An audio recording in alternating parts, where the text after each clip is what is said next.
मित्रों, बुद्ध एक बार अपने शिष्यों की कक्षा ले रहे थे जिसमें वे जीवन प्रबंधन और निरोग जीवन के कुछ गूढ़ रहस्यों पर गहन चर्चा कर रहे थे।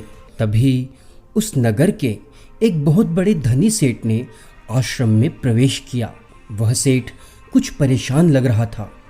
आश्रम के एक कोने में बैठकर वो सिर्फ रोए जा रहा था। तभी कुछ भिक्षुओं की नज़र उस सेठ पर पड़ी। बुद्ध के शिष्य भिक्षु ने सेठ के पास जाकर इस तरह परेशान होने और रोने का कारण पूछा तो सेठ कुछ ना बोला। तब भिक्षु ने उस सेठ को भोजन कर लेने और पानी पी लेने का आग्रह किया, परंतु सेठ ने मना कर दिया। अब सेठ को रोते हुए सुबह से शाम हो गई। यह बात गौतम बुद्ध तक पहुंचाई गई। बात सुनते ही बुद्ध दो पल नैन मूंद कर ध्यान समाधि की अवस्था में खो गए। कुछ ही पल में उनके चेहरे पर मुस्कुराहट थी। बुद्ध ने अपने शिष्यों से कहा, सेठ को अंदर ले आएं। आज की कक्षा कुछ विशेष होनी है। आज उस सेठ के माध्यम से हमारे शिष्य भी जीवन जीने की कला के बारे में जानेंगे। सेठ ने आकर बुद्ध को प्रणाम करते हुए बोला, बुद्ध, आप तो ज्ञानी हैं, कृपया करके मेरा दुख दूर करें। सेठ ने अब कहना शुरू किया, बुद्ध, मेरा एक ही जवान लड़का है, वह भी लगभग बीमार सा रहता है। दिन रात अपने दोस्तों के साथ समय बर्बाद करता रहता है, रात भर जागता है और सुबह देर तक सोता रहता है। अब तो वह नशा भी करने लगा, नारियों पर गलत दृष्टि रखता है। मेरा इतना बड़ा व्यापार और एकमात्र इकलौता पुत्र, वह भी किसी काम न रहा।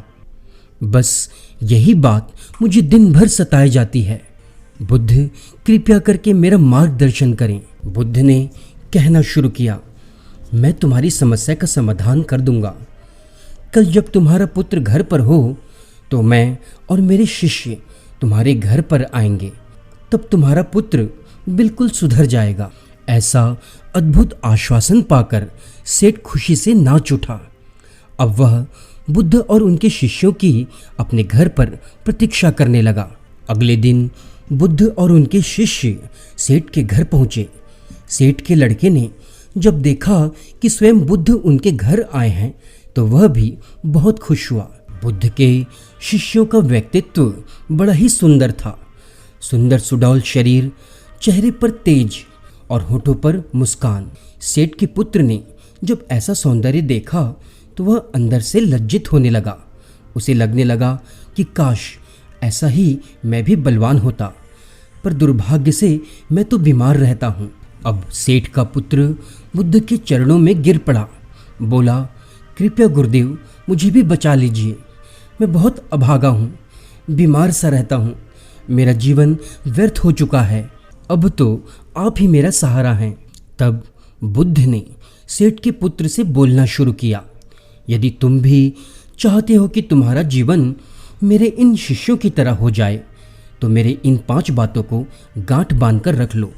ये बातें यदि तुम मानने लगोगे, अपने जीवन में पालन करने लगोगे, तो समझ जाओ कि तुम हमेशा स्वस्थ रहोगे, हमेशा प्रसन्न रहोगे।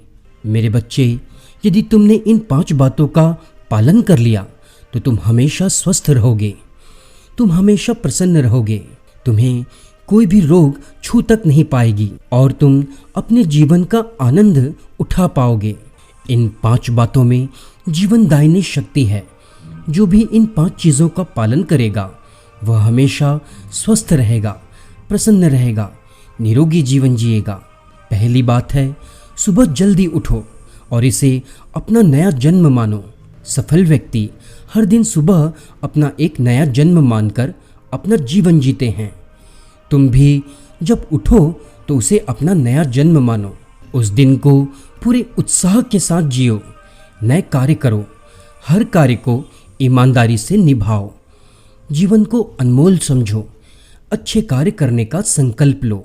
यदि तुम इस बात का ध्यान रखोगे तो हमेशा प्रसन्न रहोगे। दूसरी महत्वपूर्ण बात है परमात्मा का धन्यवाद करना।